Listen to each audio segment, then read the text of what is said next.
दोस्तों, आज मैं आपको एक ऐसी कहानी सुनाने जा रहा हूँ जो सुनकर शायद आपके भी रोंगटे खड़े हो जाए।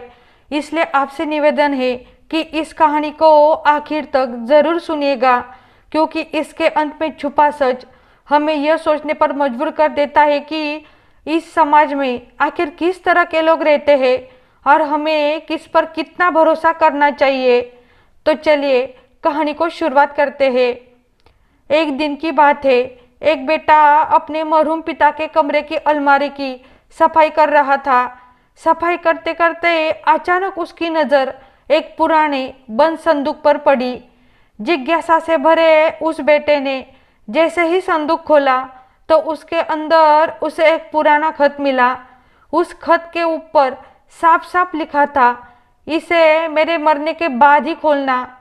पिता की आखिरी निशानी समझकर उसने कांपते हाथों से वह खत खोला और उसे पढ़ना शुरू किया। लेकिन जैसे जैसे वह शब्दों को पढ़ता गया, उसके हाथ और भी ज्यादा कांपने लगे और उसके माथे पर पसीने के बूंदें उभर आई। खत खत्म होते ही उसने बिना एक पल गवाए अपना मोबाइल उठाया और तुरंत अपनी पत्नी को तलाक दे दिया। उस खत में ऐसा कौन सा डरावना राज लिखा था जिसने एक बेटे की पूरी जिंदगी हिलाकर रख दी। दोस्तों, यही है हमारी कहानी का सबसे बड़ा रहस्य। तो आइए अब बिना देर किए बिना इस रहस्यमय और सच्चाई से भरी कहानी की शुरुआत करते हैं। और हाँ, अगर आपको ऐसी दिलचस्प और सोचने पर मजबूर कर देने वाली कहानियाँ पसंद आती है तो हमारे चैनल को सब्सक्राइब करना बिल्कुल मत भूलिए। जब किसी घर में मौत होती है तो वह सिर्फ एक इंसान को ही नहीं ले जाती, बल्कि अपने पीछे एक गहरा सन्नाटा छोड़ जाती है जो घर की दीवारों में भी बच जाता है। पिता के इंतकाल को अभी सिर्फ 3 दिन ही हुए थे, लेकिन नीरज को लग रहा था जैसे उस हवेली की हर ईंट उसके सीने पर रखी हो। ड्राइंग रूम के कोने में रखी व्हीलचेयर अब भी खाली थी और उसका खालीपन नीरज की आंखों में चुभ रहा था। उसके कानों में अब भी अपने पिता की कमजोर और कांपती हुई आवाज़ गूंज रही थी। साथ ही व्हीलचेयर के पहियों की आवाज़ भी जैसे अब तक सुनाई दे रही थी, जो उसे रात में सोने नहीं देती थी। उसे ऐसा लग रहा था जैसे समय उस घर की दहलीज पर आकर रुक गया हो और चारों तरफ फैली उदासी उसका दम घोट रही हो। दोपहर का समय था और अब घर में आने जाने वाले लोग भी कम हो गए थे।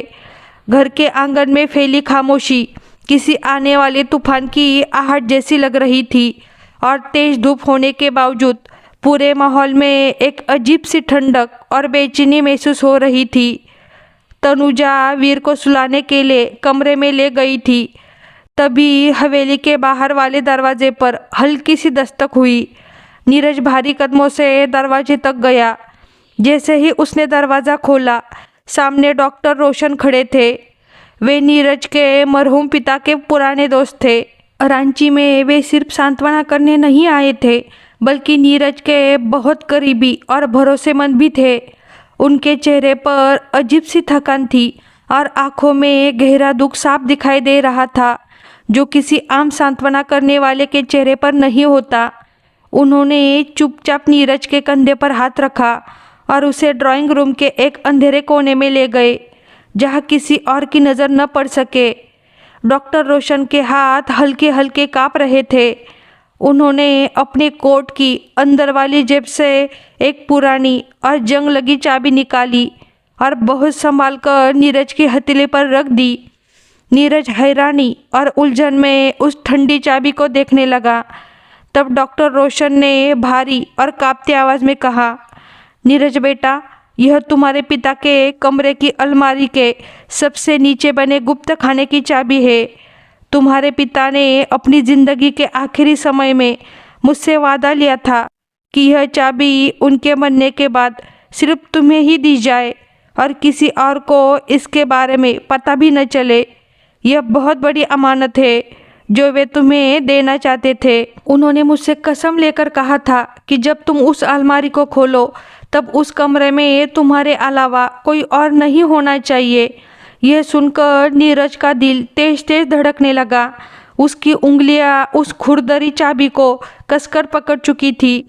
उसने डॉक्टर रोशन की नम आंखों में वह जवाब ढूंढने की कोशिश की जो वे शब्दों में नहीं कह रहे थे, लेकिन डॉक्टर रोशन बिना कुछ बोले नीरज को एक गहरी और रहस्यमय नज़र से देखकर जल्दी से वहाँ से चले गए, जैसे वे अपने दिल का कोई बहुत बड़ा बोझ उतार कर जा रहे हो। नीरज वही हैरान सा खड़ा रह गया। उसकी मुट्ठी में पड़ी वह छोटी सी चाबी अब उसे बहुत भारी लग रही थी। उसके मन में सवालों का एक डरावना तूफान उठ चुका था जिसने उसे बेचैन और उलझन में डाल दिया था। कुछ देर बाद नीरज धीरे धीरे कदम बढ़ाते हुए अपने मरहूम पिता के कमरे की तरफ चल पड़ा। राहदारी का छोटा सा फासला भी उसे आज बहुत लंबा लग रहा था। आज उसे ऐसा महसूस हो रहा था कि वह कमरे की सिर्फ सफाई करने नहीं जा रहा, बल्कि उस डरावने राज को खोजने जा रहा है जिसे उसके पिता अपने साथ ले जाने के बजाय एक चाबी के रूप में दुनिया में छोड़ गए थे। कमरे का बंद दरवाज़ा देखते ही नीरज की धड़कनें तेज हो गई। उसे लगने लगा जैसे उसका दिल उसकी पसलियों से टकरा रहा हो। उसने कांपते हुए हाथों से दरवाजे का हैंडल घुमाया और धीरे से अंदर चला गया। कमरे में कदम रखते ही एक अजीब सी मिलीजुली खुशबू उसकी नाक से टकराई। उसमें पुरानी चीज़ों की हल्की सी गंध भी थी और उस खास इत्र की महक भी जिसे उसके पिता रोज़ लगाया करते थे। खिड़की से आती धूप की तिरछी किरणें कमरे में फैल रही थी। उन किरणों में उड़ते हुए धूल के छोटे छोटे कण ऐसे लग रहे थे जैसे हवा में नाच रहे हो।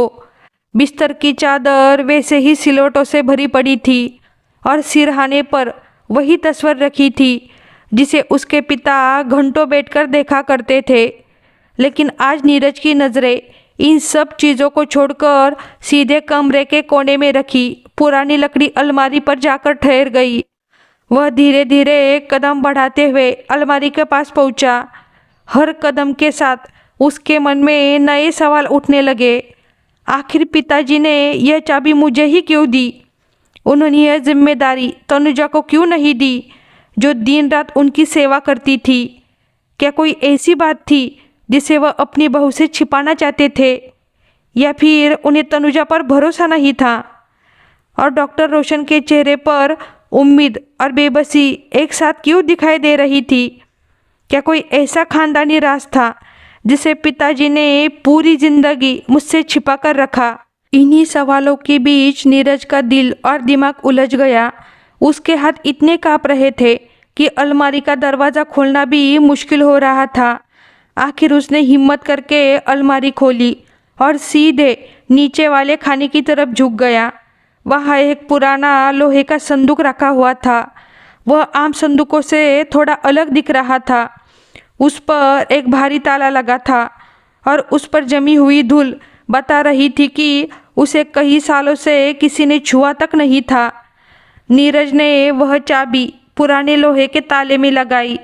हल्की सी खटकी आवाज़ हुई और ताला खुल गया। कमरे का सन्नाटा अब उसे और भी डरावना लगने लगा।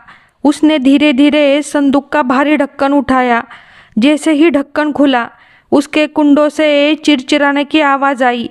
संदूक के अंदर कुछ गीता की किताबें, कुछ पुरानी किताबें, पिता की जवानी के समय की घड़ी और कुछ पुराने कागज़ रखे थे। लेकिन इन सब चीज़ों के नीचे एक बड़ा खाकी रंग का लिफाफा रखा हुआ था। वह लिफाफा बहुत संभाल कर रखा गया था, जैसे उसमें कोई बड़ा राज छिपा हो। नीरज ने वह लिफाफा उठाया। उसका वजन किसी साधारण खत से थोड़ा ज़्यादा था। जैसे ही उसने लिफाफे को पलटा, उसके शरीर में जैसे बिजली सी दौड़ गई। लिफाफे पर नीले पेन से कांपते हुए हाथों से कुछ लिखा हुआ था। लिखावट देखकर साफ लग रहा था कि इसे लिखने वाला बहुत दर्द और तकलीफ में रहा होगा और बड़ी मुश्किल से ये शब्द लिखे होंगे। उस पर लिखा था, यह लिफाफा मेरे मरने से पहले कभी ना खोला जाए। यह मेरे बेटे नीरज की अमानत है। यह उसके पिता की ही लिखावट थी, वही अंदाज जिसमें वह हमेशा लिखा करते थे। लेकिन इतना बड़ा राज छिपाना और उसे मरने के बाद खोलने की बात लिखना, नीरज को अंदर तक डरा गया। उसका गला सूख गया। उसे लगा जैसे इस बंद कमरे की हवा अचानक बहुत भारी हो गई हो और उसके शरीर का खून जैसे जमने लगा हो। नीरज ने उस खाकी लिफाफे को अपने धड़कते हुए सीने से लगा लिया और घबराकर दरवाजे की तरफ देखा। बाहर पूरी तरह खामोशी थी, लेकिन उसके मन में तूफान उठ रहा था। उसे लग रहा था कि यह राज उसकी अब तक की शांत और ठीक चल रही जिंदगी को पल भर में बदल सकता है। वह सोचने लगा कि आखिर ऐसा क्या है जिसे उसके पिता अपनी जिंदगी में उसकी आंखों में देखकर बता नहीं पाए। कौन सा ऐसा भारी और डरावना राज था जिसे वह अपने साथ कब्र तक ले जाना चाहते थे। फिर भी न जाने किस डर और अपने बेटे के प्यार की वजह से उन्होंने उसे संदूक में सबूत की तरह छोड़ दिया और इस राज में डॉक्टर रोशन को भी शामिल कर लिया। नीरज घबराकर तुरंत खड़ा हो गया।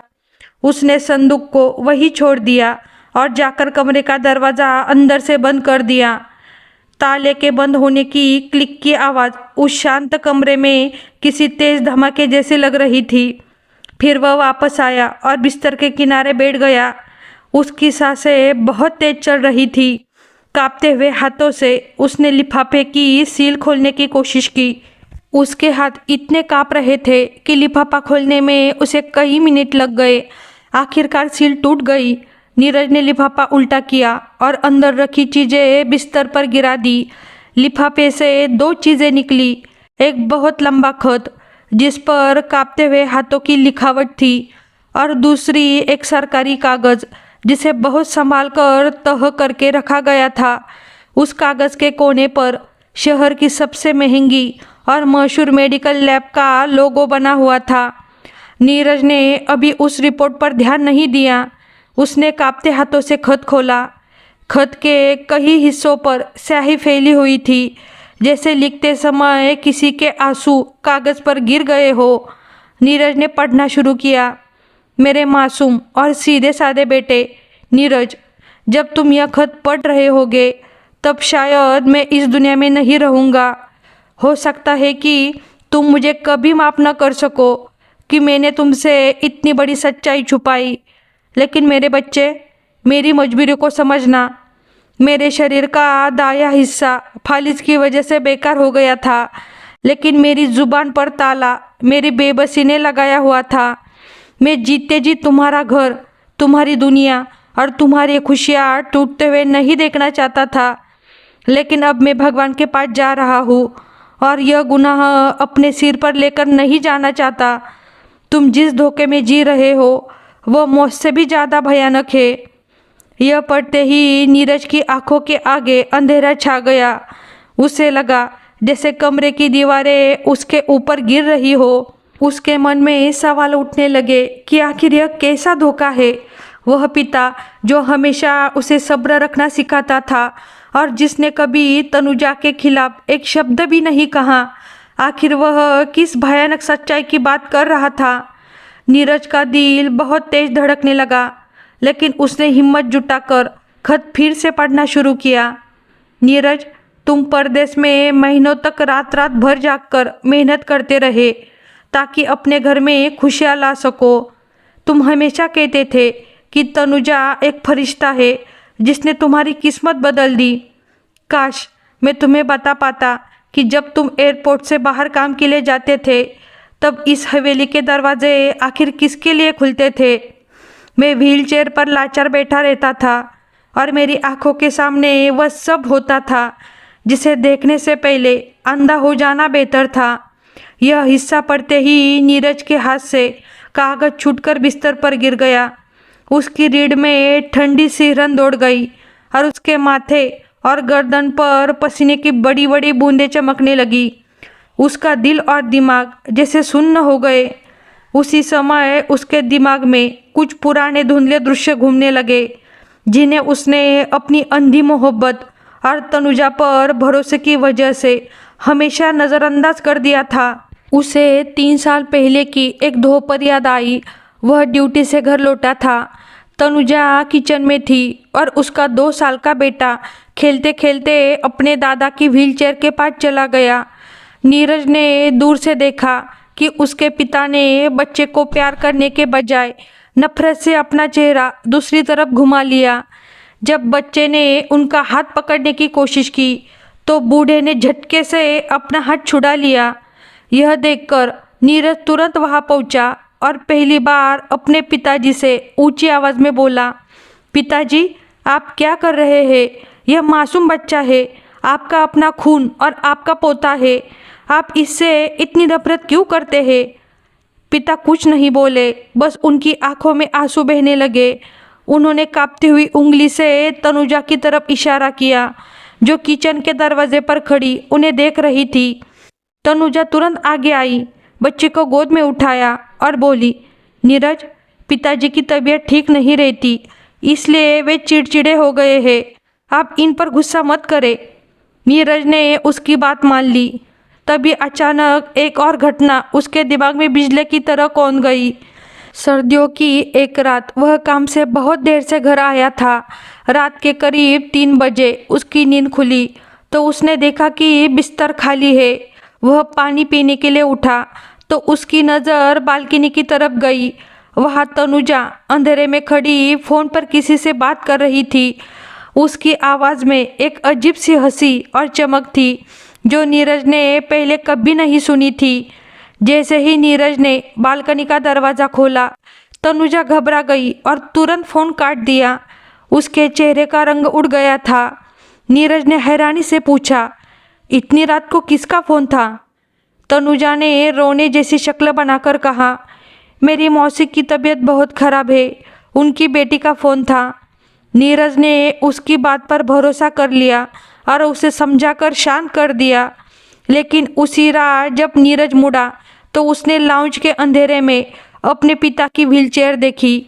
उसके पिता जाग रहे थे और अंधेरे में भी उनकी आंखें तनुजा पर टिकी हुई थी।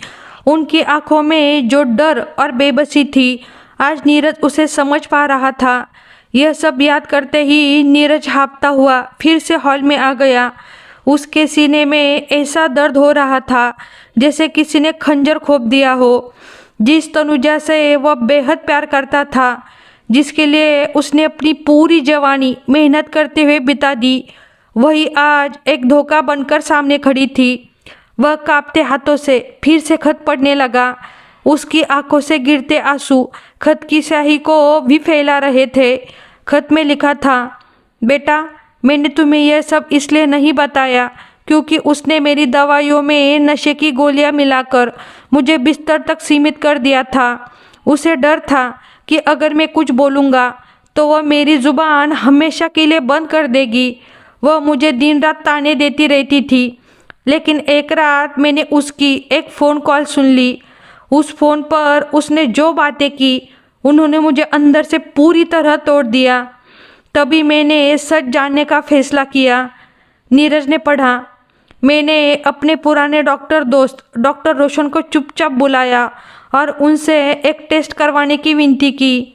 यह पढ़ते ही नीरज का दिल बहुत तेज धड़कने लगा, जैसे वह उसकी पसलियों से टकराकर बाहर निकल जाएगा। उसके मन में सवाल उठा, डॉक्टर रोशन, कौन सा टेस्ट? तभी उसकी नज़र बिस्तर पर पड़े उस मुड़े हुए मेडिकल लैब की रिपोर्ट पर गई। उसका हाथ उस कागज़ की तरफ बढ़ा, लेकिन उसे उठाना जैसे बहुत भारी लग रहा था। उसे महसूस हो रहा था कि इस कागज़ के अंदर ऐसा सच छिपा है जो उसकी पूरी दुनिया, उसकी पहचान, उसके रिश्ते और उसके नाम को हमेशा के लिए बदल सकता है। उसने कागज़ को उठा लिया, लेकिन उसकी उंगलियां उसे खोलने की हिम्मत नहीं कर पा रही थी। कमरे में चारों तरफ गहरा सन्नाटा छाया हुआ था। तभी बाहर से तनुजा की हंसी की आवाज़ आई। वीर नींद से उठ चुका था और वह तनुजा के साथ खेल रहा था। वही हंसी जो कभी नीरज की जिंदगी की सबसे बड़ी खुशी थी, आज उसके कानों में पिघले हुए शीशे की तरह चुभ रही थी। नीरज ने दांत भींचे, आंखें बंद की और एक झटके में वह रिपोर्ट खोल दी। उसकी नज़र जैसे ही रिपोर्ट में लिखी हुई कुछ पंक्तियों पर पड़ी, उसे लगा जैसे समय रुक गया हो और हवा चलना बंद हो गई हो। उसके हाथ से कागज छूट गया और वह घुटनों के बल फर्श पर गिर पड़ा। उसके गले से दर्द भरी टूटी हुई चीख निकली, लेकिन उसने तुरंत अपने दोनों हाथों से अपना मुंह दबा लिया ताकि बाहर किसी को कुछ सुनाई न दे। यह उस आदमी की चीख थी जिसकी इज्जत, उसका गर्व और उसकी पूरी जिंदगी की मेहनत एक पल में मिट्टी में मिल गई थी। उसकी आंखों से आंसू लगातार गिरकर फर्श पर टपक रहे थे। उसकी आंखों में अब सिर्फ दुख और बेबसी ही नहीं थी, बल्कि एक भयानक गुस्सा और बदले की आग भी जलने लगी थी, जो बाहर बैठी उस औरत और उसके बनाए झूठ के महल को तोड़ देने के लिए तैयार थी। सच्चाई अब उसके सामने थी, लेकिन वह सच्चाई उसके सीने में दबकर रह गई थी। उसके कांपते हाथ उस रिपोर्ट को ठीक से पकड़ भी नहीं पा रहे थे। वह फर्श पर घुटनों के बल बैठा था और उसकी आंखों से गिरते गर्म आंसू ठंडी जमीन पर गिरकर उस डरावनी सच्चाई की गवाही दे रहे थे। उसका दिमाग जैसे फटने वाला था और दिल इतनी तेज धड़क रहा था कि उसे लग रहा था उसका सीना फट जाएगा। उसने कांपते हाथों से जमीन पर बिखरे हुए कागज उठाए। तभी उसके मन में एक और बड़ा सवाल उठा। उसका पिता, जो पिछले 3 साल से बीमारी की वजह से बिस्तर पर एक जिंदा लाश की तरह पड़ा था, जिसका दाहिना हाथ बिल्कुल काम नहीं करता था और जो ठीक से बोल भी नहीं सकता था, उसने इतना लंबा खत आखिर कैसे लिख दिया? यही सवाल नीरज के दिमाग में हथौड़े की तरह बार बार गूंज रहा था। यह खत आखिर आया कहाँ से? जैसे ही उसने आंसुओं से भरी धुंधली आंखों से खत का अगला पन्ना पढ़ना शुरू किया, उसके पिता के लिखे शब्दों ने उसके मन की सारी उलझनें साफ कर दी। उसमें लिखा था, मेरे बच्चे, तुम ज़रूर सोच रहे होगे कि एक बाप जो अपाहिज और गूंगा है, जो अपना हाथ भी ठीक से नहीं हिला सकता, उसने यह सब कैसे लिखा? बेटा, यह कोई साधारण कागज़ पर लिखी बातें नहीं है, बल्कि हजारों रातों के दर्द, कुर्बानी और बेबसी की कहानी है। जब वह औरत मुझे रात को नींद की भारी गोलियां देकर सुला देती थी ताकि मैं बेहोश पड़ा रहूं और वह अपने बुरे इरादे पूरे कर सके, लेकिन एक बाप का प्यार और अपने बेटे को बर्बाद होने से बचाने की तड़प उन दवाइयों से भी ज़्यादा ताकतवर थी। जब मेरा दायां हाथ और मेरी जुबान मेरा साथ छोड़ चुके थे, तब भी मैंने हार नहीं मानी। रात के उस समय जब वह औरत गहरी नींद में सो जाती थी या अपने पुराने आशिक से फ़ोन पर बातों में लगी रहती थी, तब मैं जागता रहता था। मैंने अपने बाएं हाथ से जो थोड़ा बहुत चल सकता था लिखने की कोशिश शुरू की। बेटा, तुम जो यो कांपती और टूटी फूटी लिखाई देख रहे हो, यह सब मेरे बाएं हाथ से लिखी हुई है। एक एक शब्द लिखने में मुझे कई कई घंटे लग जाते थे। मेरी उंगलियां दर्द से सुन्न हो जाती थी और मेरा हाथ थककर बिस्तर पर गिर जाता था, लेकिन मैं दांत भींचकर और आंसू रोककर फिर से कलम उठा लेता था। कई महीनों तक मैंने रात के अंधेरे में तकिए के नीचे छिपाए कागज़ और कलम से यह सब लिखा, ताकि मेरी मौत के बाद मेरा बेटा इस बड़े धोखे से बच सके। तुम यह भी सोच रहे होगे कि यह संदूक और लैब की रिपोर्ट यहाँ कैसे आई? तो सुनो बेटा, जब मैंने उस औरत की गंदी बात सुन ली जिसमें वह अपने पुराने आशिक को घर बुलाने और तुम्हारी गैर मौजूदगी में उसे यहाँ लाने की योजना बना रही थी, तब मेरे अंदर का बाप तड़प उठा। अगले ही दिन मैंने अपने पुराने दोस्त डॉक्टर रोशन को एक साधारण चेकअप के बहाने घर बुलाया। तनुजा को इस बात का बिल्कुल भी शक नहीं हुआ, क्योंकि रोशन मेरा बहुत पुराना दोस्त था। मैंने अपने बाएं हाथ के इशारों और टूटी फूटी लिखाई के जरिए उसे पूरी सच्चाई समझाई। मेरी हालत और आंसू देखकर रोशन भी खुद को रोक नहीं पाया और उसकी आंखों में भी आंसू आ गए। मैंने उससे कहा कि वह एक डीएनए टेस्ट करवा दे। अगले दिन वह बड़ी चालाकी से तुम्हारे पुराने कंघे से तुम्हारे बाल ले आया और उस मासूम बच्चे वीर के मुंह से गिरे हुए चम्मच से उसका नमूना भी ले लिया। फिर उसने सब कुछ लैब में जांच के लिए भेज दिया। बाद में रोशन वह रिपोर्ट लेकर आया। उसने मेरे आंखों के सामने वह रिपोर्ट और यह खत, जिसे मैंने कई महीनों की मेहनत से अपने बाएं हाथ से लिखा था, इस लोहे के संदूक में रख दिया। फिर उसने उसे ताला लगाकर अलमारी के सबसे नीचे वाले खाने में छुपा दिया। रोशन ने मुझे बताया कि वह इस संदूक की चाबी अपने पास सुरक्षित रखेगा और मेरे मरने के बाद जब तुम वापस आओगे तब वह खुद आकर तुम्हें यह चाबी देगा और पूरा सच बताएगा। इस खत का हर एक शब्द मेरे खून, दर्द और बेबसी से लिखा गया है। मैं बिस्तर पर लेटा हुआ अपनी आंखों से वह सब देख रहा था जिसे देखकर शायद कोई भी समझदार इंसान जीना नहीं चाहेगा। यह वही औरत थी जिसे तुम फरिश्ता समझते थे, लेकिन असल में वह एक नागिन निकली जो तुम्हारी मेहनत, तुम्हारी जवानी और तुम्हारे खून पर जी रही थी। यह पढ़ते ही नीरज के हाथ से कागज़ गिर गया और उसकी आंखों के सामने अपने पिता की वह तस्वीर आ गई जो रात के अंधेरे में दर्द और तकलीफ सहते हुए अपने बाएं हाथ से एक एक शब्द लिख रहे होंगे। उस बूढ़े इंसान ने अपने बेटे को सच बताने के लिए कितनी तकलीफें झेली होंगी। यह सोचकर नीरज का दिल खून के आंसू रोने लगा। उसे खुद पर गुस्सा आने लगा और वह खुद को दुनिया का सबसे बेवकूफ़ और छोटा इंसान समझने लगा जो बाहर तो पैसे कमाने में लगा हुआ था और पीछे से उसके घर की नींव को कोई दीमक की तरह खोखला कर रहा था। नीरज के अंदर का प्यार करने वाला पति, मासूम बाप और आज्ञाकारी बेटा जैसे मर चुका था। अब उसकी जगह एक ऐसा इंसान खड़ा था जिसकी आंखों में सिर्फ बदले की आग और सच का गुस्सा था। वह धीरे धीरे अपनी जगह से उठा और ज़मीन पर बिखरे हुए सारे कागज़ इकट्ठे कर लिए। अब उसकी हर हरकत में अजीब सी शांति और बेपरवाही थी। वह जैसे किसी मशीन की तरह चलता हुआ दरवाजे तक पहुंचा, दरवाज़ा खोला और बाहर आ गया। बाहर सब कुछ बिल्कुल शांत था।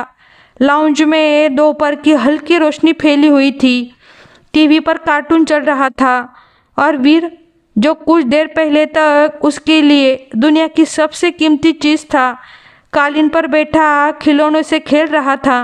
तनुजा सोफे पर टिक कर बैठी थी और अपने मोबाइल से किसी को मैसेज कर रही थी। उसके ओठों पर एक चालाक सी मुस्कान थी। जैसे ही उसने नीरज को देखा, उसने तुरंत अपना मोबाइल बंद कर दिया और अपने चेहरे पर फिर से मासूमियत और दुख का नकाब पहन लिया। उसने नरम आवाज़ में पूछा, नीरज, आपकी तबीयत ठीक है ना? आप कमरे में इतनी देर से क्या कर रहे थे? शायद पिताजी के कपड़े देखकर आप फिर से उदास हो गए होंगे। तनुजा ने बहुत हमदर्दी और प्यार से यह बात कही और धीरे धीरे नीरज की तरफ बढ़ने लगी, लेकिन नीरज वही खड़ा रहा। उसकी ठंडी और सख्त नज़रें सीधे तनुजा के चेहरे पर टिकी हुई थी। उन आँखों में इतना अजीब सा गुस्सा और खामोशी थी कि तनुजा के कदम अपने आप रुक गए। नीरज के हाथ में एक खाकी लिफाफा और कुछ कागज़ थे जिन्हें उसने इतनी कसकर पकड़ा हुआ था कि उसकी उंगलियों की हड्डियां साफ दिखाई दे रही थी। तनुजा घबराकर बोली, नीरज, क्या हुआ? आप मुझे इस तरह क्यों देख रहे हैं? अब उसकी आवाज़ में हल्का सा डर और घबराहट साफ महसूस हो रही थी। नीरज ने गहरी सांस ली और उसकी आवाज़, जो कभी तनुजा के लिए प्यार से भरी रहती थी, आज किसी जहरीले खंजर की तरह निकली। तनुजा, तुम बहुत थक गई होगी ना? पिछली 5 सालों से एक बीमार और लाचार ससुर की सेवा करते करते और मेरी गैर मौजूदगी में इस घर को संभालते संभालते तुमने सच में बहुत कुर्बानियाँ दी है, खासकर मेरी गैर मौजूदगी में। नीरज के शब्दों में ऐसा तीखा तंज था कि तनुजा का चेहरा पीला पड़ गया। वह घबरा गई और हकलाते हुए बोली, नीरज, आप एक ऐसी बातें कर रहे हैं? मैंने तो सिर्फ अपना फ़र्ज़ निभाया है। एक बीवी और बहू होने के नाते मैंने कभी कोई शिकायत नहीं की। आप अचानक ऐसा क्यों पूछ रहे हैं?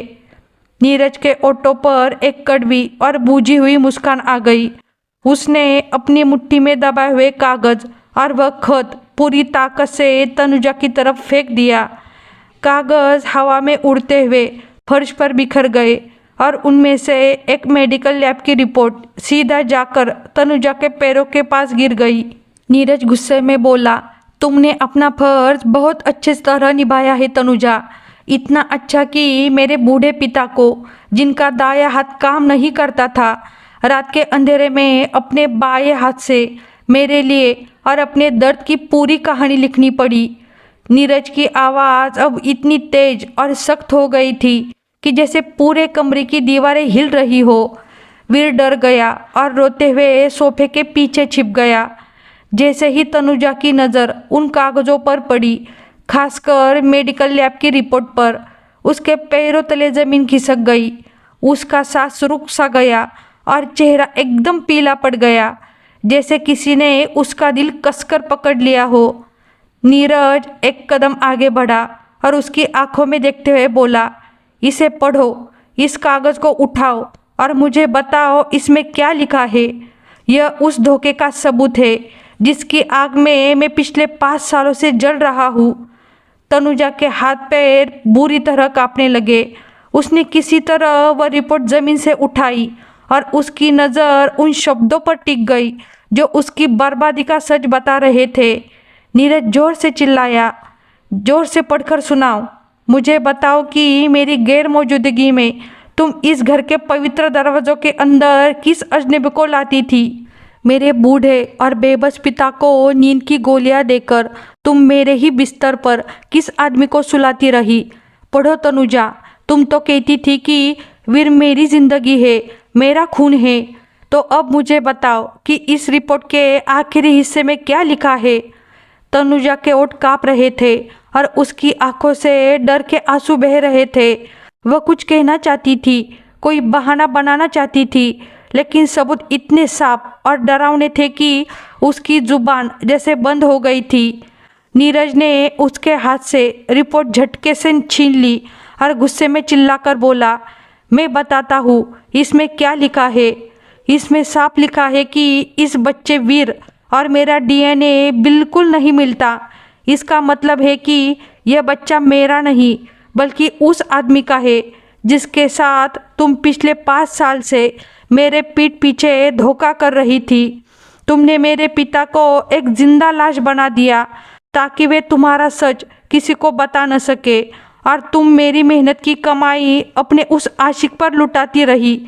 तुम इंतज़ार करती रही कि मेरी लाइफ इंश्योरेंस और इस घर के कागज़ तुम्हारे नाम हो जाए ताकि पिता के मरने के बाद मुझे भी रास्ते से हटा सको। यह भयानक सच सुनकर तनुजा जमीन पर गिर गई। वह रोते हुए नीरज के पैर पकड़कर माफ़ी मांगने लगी और बोली, नीरज मुझे माफ़ कर दो, मुझसे बहुत बड़ी गलती हो गई। शैतान ने मुझे बहका दिया था। यह बच्चा आपको ही अपना पिता मानता है, कम से कम इस मासूम पर तरस खा लो। लेकिन नीरज की आंखों में अब कोई दया या प्यार नहीं बचा था। उसने तनुजा को जोर से धक्का दिया और वह दूर जाकर गिर पड़ी। फिर नीरज दरवाजे की ओर मुड़ा और सख्त आवाज़ में बोला, आज से तुम्हारा और मेरा हर रिश्ता खत्म। तुम इस घर की धूल के बराबर भी नहीं हो। अब भी मेरे घर से निकल जाओ और अपने इस गुनाह को भी साथ ले जाओ जिसे मैं इतने साल अपना खून समझकर सीने से लगाता रहा। इतना कहकर नीरज ने दरवाज़ा खोला और तनुजा को पकड़कर घर से बाहर धक्का दे दिया। वीर रोता हुआ अपनी माँ के पीछे भाग गया। नीरज ने आखिरी बार दोनों को देखा और फिर जोर से दरवाज़ा बंद कर दिया। दरवाजे के बंद होने की तेज आवाज़ सिर्फ घर की दीवारों तक ही नहीं रही, बल्कि उसने नीरज के दिल को भी हिला दिया। वह आवाज़ उस झूठे महल के टूटने की निशानी थी जिसे तनुजा ने झूठ, धोखे और गुनाह की नींव पर खड़ा किया था। नीरज उसी बंद दरवाजे से पीठ लगाकर फर्श पर बैठ गया और अपने घुटनों में सिर छुपाकर जोर जोर से रोने लगा। ये आंसू सिर्फ एक औरत के जाने या एक रिश्ते के टूटने के नहीं थे, बल्कि उस अंधे भरोसे के टूटने का दर्द थे जो उसने एक गद्दार औरत पर किया था। यह उन 9 साल की मेहनत और अकेलेपन का दर्द भी था जो उसने तपती दोपहरों और लंबी रातों में अपने परिवार की खुशियों के लिए सहा था। और सबसे ज़्यादा यह उन आंसुओं का दर्द था जो उसके बूढ़े और बेबस पिता ने अपनी मजबूरी में रात रात भर चुपचाप बहाए थे। नीरज का शरीर दुख से काँप रहा था, लेकिन उसके टूटे हुए दिल में एक अजीब सा सुकून भी उतर रहा था। यह वही सुकून था जो सच्चाई सामने आने पर मिलता है, चाहे वह सच्चाई कितनी ही कड़वी क्यों न हो। आज जैसे कुदरत ने अपना फैसला सुना दिया था, और कुदरत का फैसला हमेशा सच्चा और न्यायपूर्ण होता है। तनुजा ने सोचा था कि वह अपने गुनाहों को अंधेरे में छुपाकर सबकी आंखों में धूल झोंक देगी। उसे लगा था कि एक गूंगा, बहरा और लाचार बूढ़ा आदमी उसके बुरे कामों का राज अपने दिल में दबाकर चुपचाप मर जाएगा, और वह इस इज्जतदार घर की दौलत और सम्मान लेकर अपने इरादों में कामयाब हो जाएगी। लेकिन वह यह भूल गई थी कि धरती पर होने वाली हर बात भगवान देखता है। वह घोर अंधेरी रात में भी काले पत्थर पर चलने वाली काली चींटी की हल्की सी आहट तक सुन सकता है। तो फिर एक बेबस बाप के दिल से निकली दर्द भरी आहें और सिसकियों को कैसे अनसुना कर सकता है। भगवान भले ही देर से न्याय करे, लेकिन जालिम को उसकी सज़ा ज़रूर मिलती है। कुदरत तुरंत सज़ा नहीं देती, बल्कि थोड़ा समय देती है, ताकि इंसान अपने गुनाह और घमंड के बोझ से दब जाए। और जब कुदरत की लाठी चलती है तो वह चुपचाप चलती है, लेकिन उसकी मार इतनी गहरी होती है कि उसकी सज़ा का असर आने वाली पीढ़ियों तक दिखता है। तनुजा ने थोड़े से लालच और स्वार्थ के लिए अपने माथे पर गद्दारी और बेवफाई का ऐसा दाग लगा दिया था जिसे दुनिया के सातों समंदर का पानी भी नहीं धो सकता। जिस घर ने उसे सहारा दिया था और जहां नीरज ने उसे रानी की तरह इज्जत दी थी, उसी घर को उसने अपने ही हाथों से जलाकर राख कर दिया था। आज वही उसी बंद दरवाजे के बाहर सड़क पर अकेली खड़ी थी। वह अपमानित और बदनाम हो चुकी थी। उसके पास अब न कोई पवित्र रिश्ता बचा था, न कोई सहारा और न ही कोई इज्जत। यही कुदरत का सच्चा और अटल नियम है, जो कभी किसी के लिए नहीं बदलता। इंसान जैसा बीज बोता है, उसे वैसे ही फसल काटनी पड़ती है। धोखे और झूठ की नींव पर बनी इमारत बाहर से चाहे कितनी भी सुंदर क्यों न लगे, लेकिन सच और न्याय की हल्की सी हवा भी उसे गिराने के लिए काफ़ी होती है। रिश्तों की पवित्रता और खून की सच्चाई दुनिया की सबसे कीमती चीज़ है, जिसे किसी भी बाजार में खरीद कर नहीं पाया जा सकता। जब किसी रिश्ते की नींव में धोखा और हराम शामिल हो जाता है, तो वह रिश्ता शरीर में फैलने वाले कैंसर की तरह बन जाता है, जो धीरे धीरे पूरे जीवन को खत्म कर देता है। नीरज अब रोते रोते शांत हो चुका था। उसने सिर उठाकर अपने पिता की खाली कमरे की ओर देखा। उसे ऐसा महसूस हुआ जैसे उसके पिता की रूह कई सालों की पीड़ा के बाद आज पूरी तरह शांत और संतुष्ट हो गई हो। जैसे वह बूढ़ा पिता मुस्कुराते हुए अपने बेटे से कह रहा हो कि सच्चाई की राह हमेशा मुश्किलों और कांटों से भरी होती है, लेकिन आखिर में जीत उसी की होती है। बाहर से उसका घर भले ही शांत और सूना दिखाई दे रहा था, लेकिन सच में वह एक बहुत बड़े संकट से बच गया था, क्योंकि वह अब एक झूठे रिश्ते को निभाने और धोखे के बोझ के साथ जीने से आज़ाद हो चुका था। उसने अपने आंसू पोंछे, भगवान की मूर्ति के सामने एक दीपक जलाया और हाथ जोड़कर शांति से प्रार्थना करने बैठ गया। यह प्रार्थना किसी इंसान के लिए नहीं थी, बल्कि धैर्य, सच्चाई और कृतज्ञता का प्रतीक थी। उसने भगवान का धन्यवाद किया कि उन्होंने उसे अज्ञान के अंधेरे से निकालकर सच के उजाले तक पहुंचा दिया। इस घटना ने उसे और पूरी दुनिया को एक गहरा संदेश दिया कि जो लोग सच्चे प्यार में धोखा देते हैं, रिश्तों को अपने स्वार्थ के लिए इस्तेमाल करते हैं और पवित्र संबंधों का अपमान करते हैं, उन्हें कभी सच्ची खुशी और सफलता नहीं मिलती। उनका अंत अक्सर अपमान, भटकाव और गहरे पछतावे में होता है। दुनिया की अदालतें कभी कभी झूठे सबूतों की वजह से गलत फैसला दे सकती है, लेकिन कर्म का न्याय हमेशा सच्चा और अटल होता है। जब भगवान न्याय करते हैं तो राई के दाने जितने छोटे कर्म का भी पूरा हिसाब होता है, और जो लोग धोखा देते हैं उनके हिस्से में आखिर में सिर्फ पछतावा ही बचता है।